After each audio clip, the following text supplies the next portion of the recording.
అడుగుతున్నాను, ఎందుకు నారా లోకేష్ గారు కానీ అనురాధ మేడం గారు కానీ స్పందించట్లేదు నాకు అర్థం కావట్లేదు. ఈ మా జీవితాలు దయచేసి ఈ మాకు స్పందిస్తామని మేము ఎదురు చూస్తున్నాము. రాత్రనగా పగలనగా మేము కూడా కూర్చున్నాము. మాతో పాటు విద్యార్థులందరూ ఇక్కడ అభ్యర్థులు విద్యార్థులు గ్రూప్ నోటిఫికేషన్ కోసం ఎవరైతే ఎదురు చూస్తారో ప్రతి ఒక్కరు ప్రిన్సిపాల్స్ అయిన ప్రతి ఒక్కరు ఇక్కడ నిలబడ్డారు. మీరు ఎందుకు స్పందించట్లేదు నాకు అర్థం కాలేదు. నేను చెప్తానండి, నా నియోజకవర్గంలో నుంచి నేను జనసేన ప్రభుత్వానికి ఓటేసి గెలిపించాను. లాస్ట్ 2019 నేను ఓటు వేయలేదు. 2024లో ఏదైతే మనకి ఎలక్షన్ జరిగిందో దాంట్లో నేను ఓటేసాను. నిజం చెప్తున్నాను, సీఎం పవన్ కళ్యాణ్ గారు మిమ్మల్ని గుర్తించి నేను ఓటేసాను. మీరు ఎందుకు రెస్పాండ్ అవ్వట్లేదు నాకు అర్థం కావట్లేదు. మీరు ఎక్కడ వెళ్ళిపోయారో ఎక్కడ ఉన్నారో నాకు అర్థం కావట్లేదు.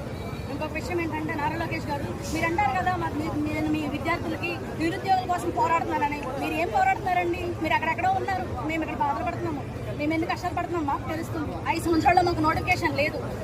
నాలాంటి వాళ్ళు ఇక్కడ చాలా మంది ఉన్నారు. దయచేసి మీరు స్పందిస్తారని మేము ఆశిస్తున్నాము. అదేవిధంగా ఏబీపీఎస్ చైర్మన్ గారు, ప్లీజ్ మేడం, మీరు ఒక అభ్యర్థుల నుంచే ఉద్యోగాల్లో చేరారు. మీరు ఒక ఆస్పిరెంట్ అచీవర్ అయ్యారు. మీరు డైరెక్ట్ అచీవర్ అవ్వలేదు, మీరు ఆస్పిరెంట్ అచీవర్ అయ్యారు. మీకు తెలుసు యూపీఎస్సీలో మీరు ఎన్నిపడి ఉంటారు మీకు తెలుసు. మీరు ఐపీఎస్ ఆఫీసర్ ఐఏఎస్ ఆఫీసర్ నాకు తెలియదు, కానీ ఖచ్చితంగా ఒక ఆఫీసర్ అంటే ఆస్పిరెంట్ నుంచే వచ్చి ఉంటారు. మేము అదే పొజిషన్లో ఉన్నామండి. ప్లీజ్ దయచేసి మీరు మాకు వెబ్ నోట్ రిలీజ్ చేసి మా రోస్టర్ క్లియర్ చేయండి, ఎగ్జామ్ కండక్ట్ చేయండి. మేము రెడీగా ఉన్నాము. మీరు మాకు రోస్టర్ క్లియర్ చేసి రేపు ఎగ్జామ్ పెట్టాను కానీ మేము రెడీ. కానీ మేము మాకు రోస్టర్ క్లియర్ చేయండి మేడం. రోస్టర్ క్లియర్ చేసి మేడం మేము ఏమడుగుతున్నాం, మిమ్మల్ని సవరించమని అడుగుతున్నాం.